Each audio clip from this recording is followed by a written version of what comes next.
За нэг асуулт асууч. Таныг энэ мөнхбат нөгөө түүцийн дарга хоёртоо хууль бус үүрэг даалгавар чиглэл өгсөн гэж прокурорууд яллаад байгаа л да. Та уулзаж ямар нэгэн байдлаар үүрэг даалгавар өгчээсэн зүйл байна уу? Би ерөнхий сайдаар 2 жил ажилласан юм.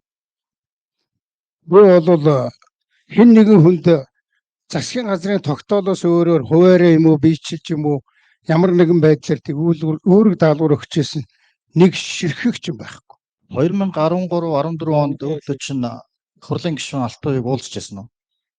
Ямар нэгэн үүрэг даалгавар өгчээсэн үү? Уучлаарай хизээ гэнэ. 2013-14 онд. Уулзчихсан. За, өөр чи ямар нэгэн үүрэг даалгавар өгчээсэн? Ер нь бол ерөнхий сайднаар үүрэг даалгавар За өгчээсэн бол ямар үүрэг даалгавар өгөх вэ? Одоо энэ нөгөө 299 дугаар тогтоол, 256 дугаар тогтоолууд байгаа шүү дээ. За энийг биелүүл гэсэн байдалтай үүрэг даалгавар өгчээсэн. одоо та бэрэнгийн тогтоолуудыг хэлж байна уу? Бэрэнгийн тогтоол, говийн замын тогтоол, хоёр тогтоол байгаа. Энэ хоёр асуудлаар бол ерөнхий сайд тодорхойлсон чиг үүрэг бол даалгавар надад өгч байгаа. Өөр асуудлууд төр бол даалгавар өгдөг, тэр нь угаасаа ойлгомжтой. За прокуроруудын зүгээс одоо буруудах байгаа нэг асуудал байгаа. Тогтоол гаргахлаар тогтоолыг заавал одоо дагаж биелүүлж явах үүрэгтэй мэтээр. Ингэх ёстой юу? Тогтоол гарсан бол хөгжлийн банк тэрийг биелүүлэх ёстой юу? Тогтоолыг бол хэрэгжүүлэх үүрэгтэй. Яг гэвэл засгийн газрын тогтоол бол хөгжлийн банкны хувьд бол нийтээр дагаж мөрдөх хэцүү акт гэдэг. Хоёр болохоор хувьцаа эзэмшигчдийн хурлын албан ёсны шийдвэр үүдэг. Тийм болохоор хэрэгжүүлэх одоо биелүүлэх ийм үүргийг хүлээдэг.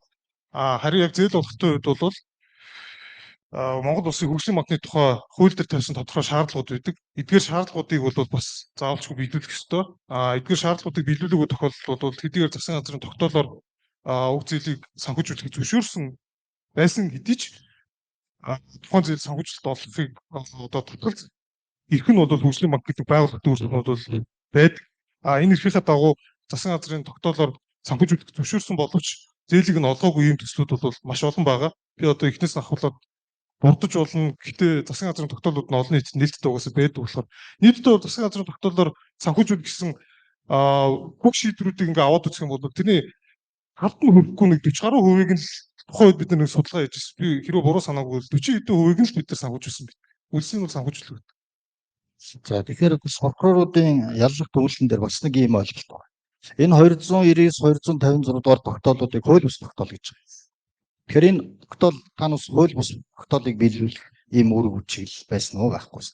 Тухайн засгийн газрын тогтоолууд нь одоо өргөжчин төвлөрөөр байгаа хууль бус биш ээ. За би танаас мөнх хотод тавьсан асуулт адилхан асуулт. Алтуйг гишүүн одоо тухайн үед 2013-14 онд өөртөө чинь уулзаж тухайлсан 259-296 дугаар тогтоолуудыг биелүүлээ гэж үүрэг даалгавар өгч ирсэн. За ерөнхий сайд Алтуйгтай бол тухайн үедээ бол аливаа нэг асуудал хэлцүүлэх танилцуулахаар бол уулзж байсан. Гэхдээ энэ хоёр тогтоолын талаар бол бидэрт үүрэг даалгавар өгч байсан тийм байхгүй. За баярлалаа.